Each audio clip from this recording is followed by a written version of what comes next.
Thank you, Mr. Chairman. I should have brought my book, In the Company of Men and Women at the Citadel, this morning. I brag about your book all the time, all the time. But thank you, Mr. Chairman. I'm pleased to have the opportunity today to highlight the importance of freedom of speech in our country, as well as the important work to ensure that K-12 curriculums in public schools serve our students well.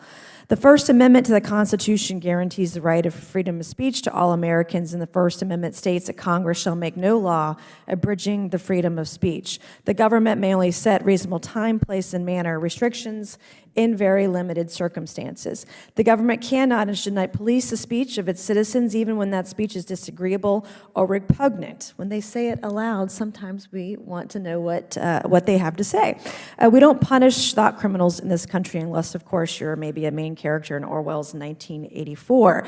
Freedom of speech isn't just a legal mandate enshrined in our Constitution, it's an essential element to democracy. This fundamental freedom ensures all views across the spectrum are debated within the marketplace of ideas, and public institutions of higher education are bound to abide by the First Amendment's prohibition on restrictions on freedom of speech, yet often in this country we see attacks on that very freedom. Public universities and colleges frequently run afoul of the First Amendment freedom by enforcing broad or overly broad speech codes, or by chilling speech across college campuses, using biased response teams to investigate thought criminals.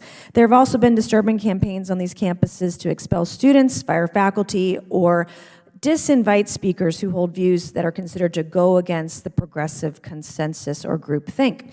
These universities and colleges are unlawfully stifling speech to coddle young adults at a time when in their educational careers where they should be exposed to a variety of ideas and perspectives. While progressive activists shut down speech on college campuses, they're trying to hyper-expose young children who are still learning to read, write, add, and subtract. And I can personally remember a story when my kids were in elementary school, and I was driving them home, picked them up from the carpool line in school that day, and they had a government lesson on government democracy versus socialism versus communism, and I asked them, which one's best? And they said socialism. So I pulled over on the closest exit off the interstate and had a conversation about the differences, and then they walked out of that conversation. She says, no, Mommy, democracy is the best form of government for the United States of America.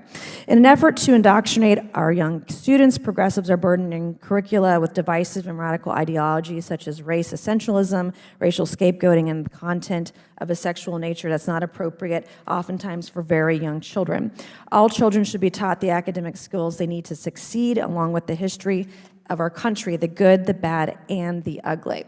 We must also teach our children about the problematic chapters in our history, and we must also teach them about the heroes who lead us and have led us to a more perfect union. In fact, one of those heroes today is joining our hearing today, Ruby Bridges, who you mentioned earlier, a civil rights icon and author who made history as a 6-year-old girl, courageously braving a hostile crowd to integrate an all-white elementary school in Louisiana. And in my home state of South Carolina, we have so many of those heroic stories that should be taught in our schools, from Harriet Tubman, who rescued 750 slaves in one night in Beaufort County, South Carolina, to Joseph P. Rainey, who was the first African-American to represent in the U.S. House of Representatives, who represented, by the way, South Carolina's 1st congressional district, the seat that I sit in today. Public schools should exercise discretion with parental input and oversight to decide what is included in their curricula and what books to include in their libraries, especially for young elementary school students. But no child attending our public schools should be subject to government indoctrination or exposed to radical ideologies while they're still building the foundations of their education. Instead, we ought to be teaching critical thinking skills so college-age students can discern, argue, and act on those values when faced with open and frank academic discourse. And of course, our high school students, even if they aren't going to college, should be prepared to enter the workforce when they graduate. I thank all the witnesses for appearing today and looking forward to a robust discussion on the First Amendment, freedom of speech, and how we can work together to preserve that freedom for every single American. Thank you, Chairman Raskin, and I yield back.